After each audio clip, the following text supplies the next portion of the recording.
Hi மக்களே, மேக சந்தேசம் நேற்று எபிசோடும் இன்னைக்கு எபிசோடும் பார்க்கலாம். பூமி எடுத்துகிட்டு வந்து ஹாஸ்பிட்டலில் சேர்க்குறாரு சரச்சந்திரா. நினைவு வந்த உடனே எங்கே மாமான்னு கேட்குறா. ஒன்றும் பதில் பேசாமல் நிற்கிறாரு. சொல்லுங்கப்பா அப்படின்னும் போது சூர்யாவும் அங்கே வராரு.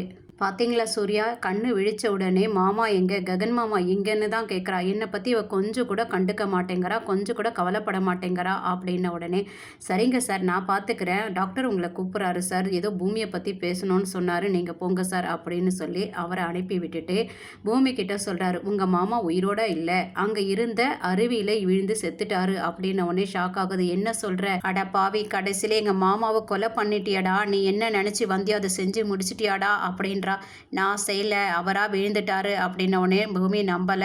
அட பாவே, கடைசியில கொன்னுட்டியாடா, நீ எதை நினைச்சு வந்தியா அதை செஞ்சு முடிச்சிட்டியா, கண்டிப்பா எங்க மாமா உயிரோட இருப்பாரு, கண்டிப்பா வருவாருடான்னு சொல்லிட்டு அந்த டியூப்ஸ் எல்லாத்தையும் கட்டி போட்டுட்டு அந்த அருவிக்கிட்டேயே ஓடுறா.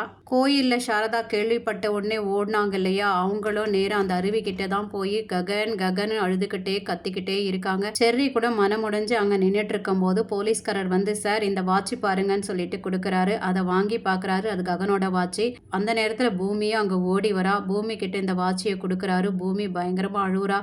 பூமி ஒரு காலத்தில் அது ப்ரெசன்ட் பண்ணது ககனுக்கு. அந்த வாட்சியை பார்த்த உடனே ஓட அழ ஆரம்பிச்சிடுறா. சாரதா வரதை பார்த்து செர்ரி சொல்கிறாரு, இங்கே பாரு பூமி, தயவு செய்து இந்த வாட்சியை பெரியம்மா கிட்ட காட்டாத, அவங்க அண்ணா உயிரோட இருக்கிறதா நம்புறாங்க, அப்படியே இருக்கட்டும்னு சொல்கிறாரு. சரச்சந்திரா டாக்டர் கிட்ட பேசிட்டு வந்து பார்க்கும்போது பூமி அங்கே இல்லை, ரொம்ப உடஞ்சி போகிறாரு. நான் எப்படி தான் இவ்வளோ தேத்துவனேன்னு தெரியலையே அப்படின்னு நின்றுட்டு இருக்கும்போது சூர்யா வந்து, கவலைப்படாதீங்க சார், நம்ம பூமிக்கு சொல்லி புரிய வைக்கலாம் அப்படின்னு சொல்லும்போது, இல்லை சூர்யா, அது சாதாரண விஷயம் இல்லை, எப்படியாவது ககனை தூரமாக்கணும் தான் நான் நினச்சேன், ஆனால் அவன் மனசில் இருந்து ககனை என்னால் தூக்கி போட முடியாமல் தவிக்கிறேன். ஒவ்வொரு நாளும் என் பொண்ணு அவனோட நினைப்பில் செத்து பழைப்பா, அதை பார்க்க எனக்கு நரகமாக இருக்கும். அப்படி சரச்சந்திரா புலம்பிட்டு இருக்கும்போது எப்படியாவது சரச்சந்திரா கிட்ட நல்ல விதமாக பேசி பூமியை கல்யாணம் பண்ணிக்கணும்னு நினைக்கிறான் சூர்யா. சரச்சந்திரா வீட்டுக்கிட்ட வந்து இறங்குற உடனே அங்கே பூமியும் சாரதாவும் இருக்கிறதா பார்க்குறாரு. பார்த்துட்டு ரொம்ப சந்தோஷப்பட்டு, அம்மா பூமி அப்படின்னும் போது ஓடி வந்து கட்டி பிடிச்சி அழுவுறா. போதும் பூமி, நீ அழுது போதும்மா,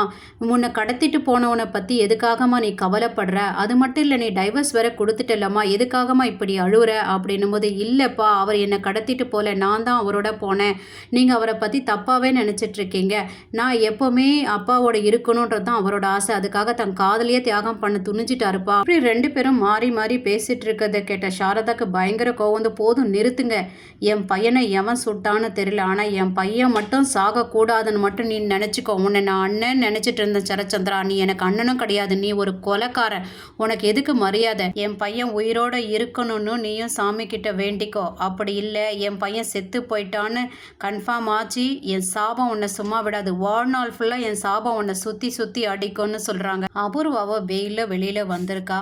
இங்கே செர்ரி வந்து ரொம்ப சோகமாக ஹாஸ்பிட்டலுக்கு வராரு. என்னடா ரொம்ப சோகமாக இருக்க அப்படின்னு மீரா கேட்க, ஷாக்கான மாதிரி ஒரு ரியாக்ஷன் கொடுத்துட்டு, சரிடா அதுக்காக நீ ஏன் அப்படி இருக்க, அவனால தான் நம்ம இப்போ ஹாஸ்பிட்டலாக சுற்றிட்டு இருக்கோம், இந்த மீரா ஜென்மம் திருந்தாது போல இருக்கு, நான் அப்பா கிட்ட சொல்லணும் அப்படின்னு செர்ரி சொல்ல, வேணாடா நீ சொல்ல வேண்டாம், அவருக்கு தெரியாமல் நான் பார்த்துக்கிறேன் அப்படின்றாங்க. அந்த நேரம் நர்ஸ் வந்து, உங்களை உங்கள் வீட்டுக்கார் கூப்பிட்றாரு அப்படின்ன உடனே ரெண்டு பேரும் உள்ளே போகிறாங்க. எங்கடா சாரதா, ககன் எப்படிடா இருக்கான் அப்படின்னு கேட்க அமைதியாக அழுதுகிட்டே நிற்கிறார். எதுக்கடா அழுவுறா, சொல்லுடா அப்படின்ன உடனே விஷயத்த சொன்ன உடனே அவர் ஹாஸ்பிட்டல்ல இருந்து எந்திரிச்சு வெளில வராரு. நான் போகணும்னு வெளியில வராரு. பூமி ககனோட போட்டோ பார்த்து அழுதுகிட்டே இருக்க, சரச்சந்திரா வந்து, இன்னும் எவ்வளோ நேரமா இப்படியே இருப்ப, வாமா அப்படின்னு. இல்லப்பா, ஏதோ சதி நடந்திருக்கு, அந்த சூர்யா தான் ககன் மாமாவை கொன்னு இருக்கணும், அவனை நம்ம சும்மாவே விடக்கூடாது அப்படின்னும் போதே உடனே சரச்சந்திராவோ, சூர்யா கொல்லலாமா, நான் தாமா கொன்னேன் அப்படின்னு சொன்னா பூமி என்ன பண்ணுவான்னு நினைச்சு பார்க்கறாரு. அதாவது நீ எனக்கு அப்பாவே கிடையாது, உங்க வாயால இனிமே பூமின்னு கூப்பிடாதீங்க, இனிமே நீ எனக்கு அப்பாவும் கிடையாது, நான் உனக்கு பொண்ணும் கிடையாதுன்னு தூக்கி எரிஞ்சிட்டு போறதா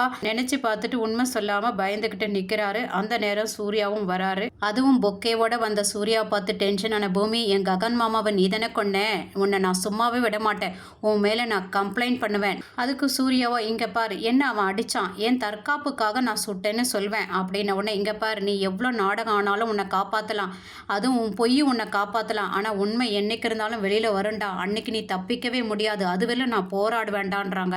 இதோட இந்த எபிசோடு முடிச்சிருக்காங்க. தேங்க்யூ ஃபார் வாட்சிங்.